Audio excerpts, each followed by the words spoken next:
He was supposed to walk away. He won the game, he survived the bloodshed, and he had the money to disappear forever.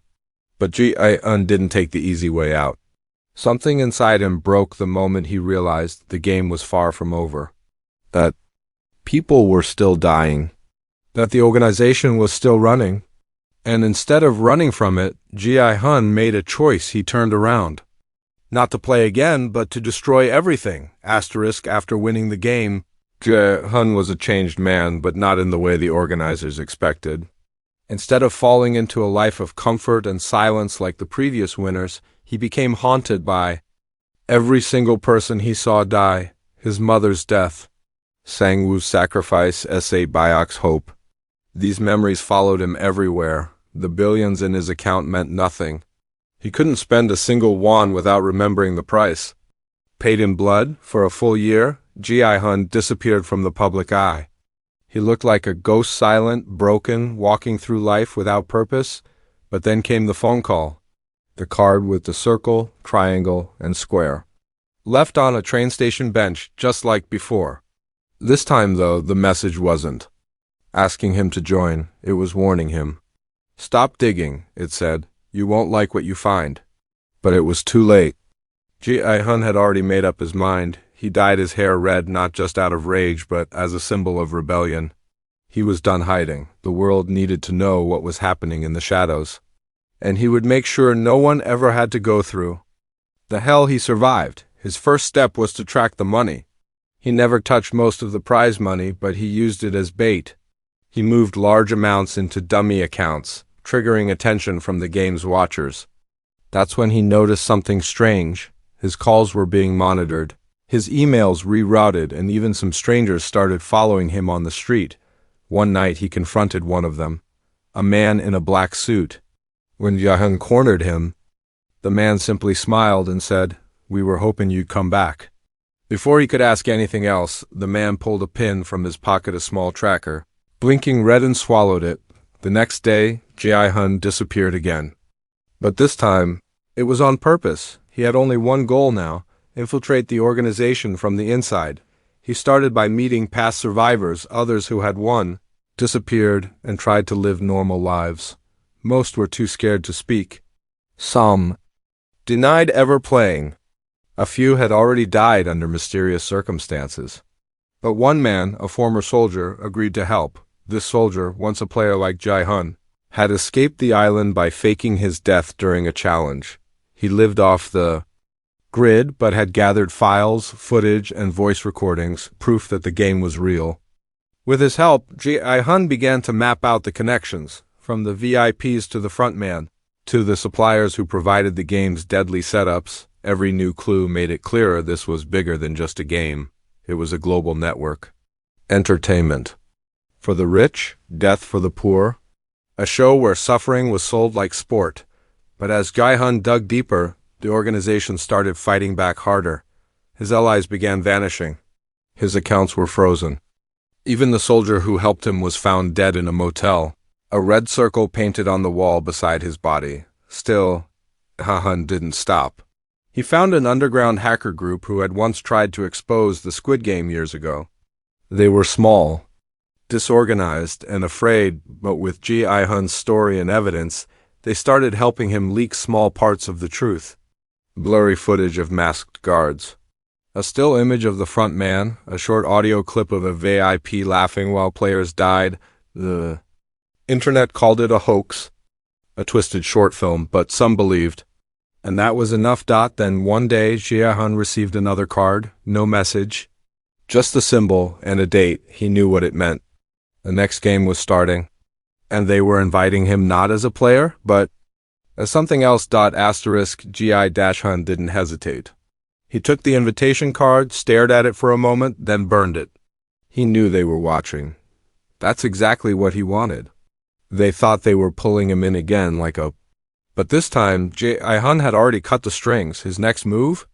Let them believe they were still in control. What the organization didn't know was that Gi-hun had been following their patterns for months. Every recruitment cycle. Every time a van disappeared with new players. Every shipment sent to a small, unregistered island off the coast. He had the locations pinned. The people watched. And when the date on the card arrived, he was already there, not as a player, not as a guard, but hidden among the shadows, disguised as one of them. He had stolen a uniform, memorized protocols, and wore the mask. It was his first time back on the island since he'd left as a winner, but everything looked different now. Not because the games had changed, but because he was looking at it through new eyes. He was no longer part of the show. He was an intruder. In the machine, the first thing he noticed was how calm everything was. The players screamed, fought, cried. But the staff? Cold, robotic, trained to clean blood from floors as if it were spilled water. Gi-hun realized they weren't just following orders, they believed in them. Some guards were ex-players recruited with promises of safety. Others had grown up inside this system, never knowing a world without the game. And at the top, the front man watched everything, every move, every slip, but even he had cracks. Through hidden corridors and overheard conversations, Gi-hun started piecing together the truth. The game didn't begin with the front man. He was only a replacement. A mask worn by a man who once had a brother, a police officer, who tried to stop the game and vanished. That brother, Gi-hun learned, might still be alive, kept as leverage. A prisoner buried somewhere beneath the island's maze of tunnels and chambers. And then there were the VIPs, hidden behind golden animal masks. They arrived in silence, carried by helicopters, billionaires, royalty, influential politicians. The game wasn't just their entertainment, it was their experiment. A way to study human nature, control chaos, and maybe shape the world's future. They placed bets like children. Trading cards. Will the mother kill for her child? Will the priest betray his faith? How many will fall if we change the rules mid-game? Gi-hun listened, watched, waited. But he wasn't the only one working in secret. He found her during meal duty. A woman who moved too carefully, eyes too sharp to be just another masked staffer. Her name was Hannah. She had a scar on her neck and a fire in her voice. Years ago, her brother was recruited and never returned. She joined the organization not for revenge, but for answers. And like Gi-hun, she had learned to survive by hiding behind a mask. Together, they broke into the archive room. Buried under years of blood and silence, they found records player profiles, game blueprints, VIP contracts, every season documented, every death logged. And there, in a sealed case, was a game plan unlike anything they'd seen before, the final game, not meant for players. Meant for them, for the survivors, for the rebels. A trap designed to test those who broke the cycle, and Gi-hun's name. It was already listed, his photo, his file. His predicted behavior, someone had been watching him since the day he left it. Wasn't a game anymore. It was a war, and the next move wasn't about survival, it was about truth. But just as they prepared to leak the files, the alarms went off. Someone had triggered a silent alert. The halls locked down. Gas began to fill the air. Hannah screamed for Gi-hun to run. He didn't. He grabbed the drive, hid it inside his suit, and dragged her into a service tunnel. Barely conscious, they escaped into the jungle that surrounded the island compound. But they weren't alone. A masked figure stepped out of the trees. The gold mask. A VIP, but instead of raising a weapon, he lifted his hand in surrender. My father built this game. He whispered, and I want it to end. Gi-hun stared at him. Not with trust, but with fury. The man continued, there's something you need to see. It's not just Korea, it's everywhere. That's when it hit him. The Squid Game wasn't one location, it was a network. The island was just one of many, and the final game? It wasn't about money anymore. It was about legacy, control, power passed on to the next generation through fear. Gi-hun had uncovered the truth, but the cost was still to come. The island was no longer just a killing ground. It had transformed into something darker, an arena where humanity was dissected, twisted, and rewritten. And now, Gi-hun stood at the center of it. The VIP's warning echoed. In his head, it's not just Korea, it's everywhere. These words weren't just shocking, they were horrifying. Multiple Squid Games were happening around the world, each with different rules, different symbols, but all run by the same invisible hand, and the final game? It was never meant to entertain. It was built to silence the ones who knew too much. Gi-hun had triggered it the moment he stepped back into their world. After barely escaping the gas chamber with Hana and the data drive, they were taken captured not by guards but by handlers. These weren't masked men with guns. They were calm, well-dressed, and terrifyingly polite. They spoke like businessmen, not executioners. Gi-hun and Hana were told they would participate in the final game, not as contestants, not as intruders, but as variables. The system must be tested, one handler said. We need to know what happens when the rats realize they're in a maze. And just like that, the game began. There was no sleep, no prep, no consent. They were dropped into the center of a massive underground facility. Giant walls shifted like a puzzle, the lights flickered, and the speakers crackled to life. This game is called Truth or Die. There are no winners, only survivors. 12 individuals were present, former players. Some were past winners who had kept their silence. Others were rebels like Gi-hun and Hana. All of them had one thing in common: they'd tried to expose the truth. The first round seemed simple. Each person had to answer a question about their past inside the game, lie, and someone else paid the price. Tell the truth and you survived, but revealed your darkest secret to the others. It wasn't a game of skill. It was a test of trust, manipulation, and shame. One woman, who once pushed a man to his death in a bridge challenge, refused to speak. Gas flooded her chamber. Another, a former VIP assistant, admitted to sabotaging an entire row of players to protect her lover. The others looked at her in horror. The room turned colder. Deadlier, the next round was psychological torture. Choose who deserves to live. The system showed footage of each contestant's past decisions. Edited, twisted, narrated by a cold robotic voice. Then the players had to vote eliminate one person. Gi-hun tried to resist. He begged them not to play by the rules, but fear overpowered reason. Paranoia cracked even the strongest minds. A man who had once saved a child during a sugar honeycomb challenge was voted out because the others thought he was too perfect to trust. Hana broke down. She whispered, "They're not making US play, they're making us destroy each other." By round 4, alliances began to form, but not the kind built on friendship. These were strategic, cold bonds meant to buy time. Gi-hun and Hana stayed together, but even they weren't safe. They were targeted in the next trial, the Echo game. Each pair had to relive their worst moment in the game, but through the other person's eyes.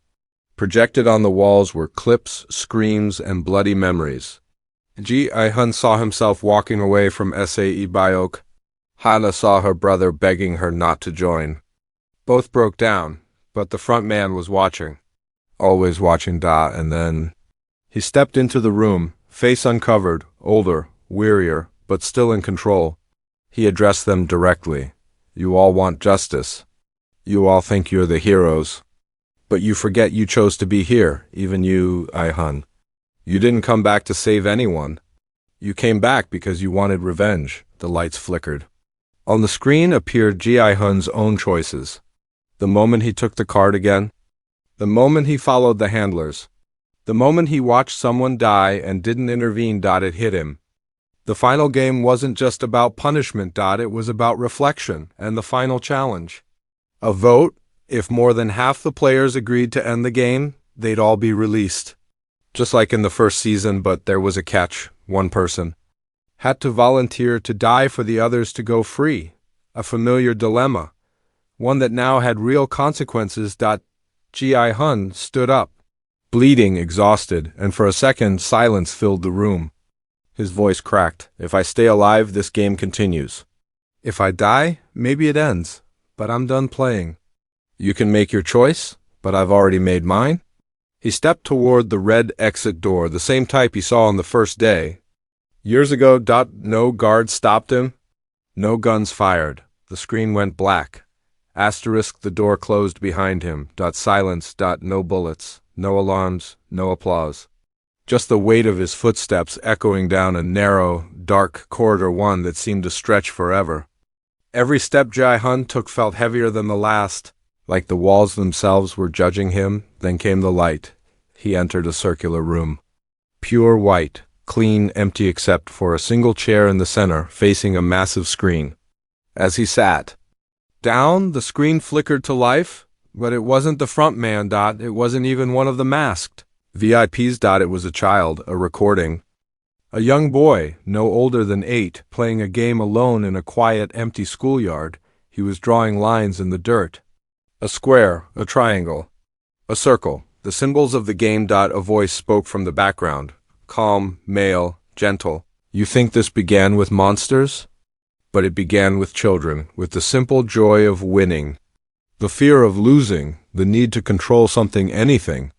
We took what was innocent and we made it profitable, just like everything else in this world. The video cut a second. Screen lit up. This time it showed files, names, numbers, countries, dates, Squid Games across the globe. Thousands of players, hundreds of winners, all silenced, all bought, all broken. And the top of the list, Gihun's name marked in red, status, active variable, high threat. Another voice began. One he recognized instantly. It was the original host, the old man from season 1, Il-nam. You kept me company in my final days. I told you the game was meant to test people, but it did more than that. It revealed who they really were, including you. You are not just a player, Gi-hun. You are proof that even the most broken person can break the system. Suddenly, the wall cracked open behind him. Inside, a small control panel. 4 buttons, each labeled with a country's flag: South Korea, America, Germany, India, 4 Squid Game locations. 4 currently running matches. The voice gave him the choice. You can shut down one. Just one. The others will continue, or you can trigger the final failsafe and destroy the entire network, but you'll die with it. This was it. Revenge or redemption. Gi-hun stared at the buttons. His hands trembled. For a moment, he reached toward Korea, his home. The people he understood. The country he wanted to save, but then he stopped. Saving one wouldn't stop the sickness. The sickness was global. He pressed none of them. Instead, he pulled the power cord from the wall. The screens flickered, alarms blared, the room began to shake. Emergency lights flashed red. Manual override triggered, facility breach, security collapse in process. Outside, chaos unfolded. Hana, still alive and armed with the data drive, led a group of survivors through the jungle toward the evacuation tunnel. Guards scrambled. The front man disappeared into the smoke. Inside the collapsing chamber, Gi-hun sat still. He pressed his hand to his heart and whispered, "This is for everyone who never got to walk out." A final image appeared on the cracked screen: his daughter, laughing, safe, somewhere far away from all this. Then everything turned white. 3 months later. The world had changed. The footage leaked online, files uploaded, media exploded. Governments denied involvement. Protests flooded the streets. The words "No More Games" were painted across buildings in red. The Squid Game was no longer a myth. It was real, and now it was exposed. Hana released the full story under Gi-hun's name. She disappeared afterward, living under a new identity, but her message echoed across the globe. This wasn't entertainment. It was a mirror. Look into it. Ask yourself what you would have done. Memorials were built for the fallen players. Anonymous graves were given names. Survivors, once silenced, found a voice. As for Gi-hun, no body was found. Some say he died with the system. Others believe he escaped, that he lives in the shadows, ensuring no one ever dares rebuild the game. But one thing is certain: Gi-hun became more than a player. He became a symbol of defiance, of sacrifice, of change, and the game, it's over. Or at least it should be, because as long as there are people willing to watch others suffer, there will always be someone willing to play.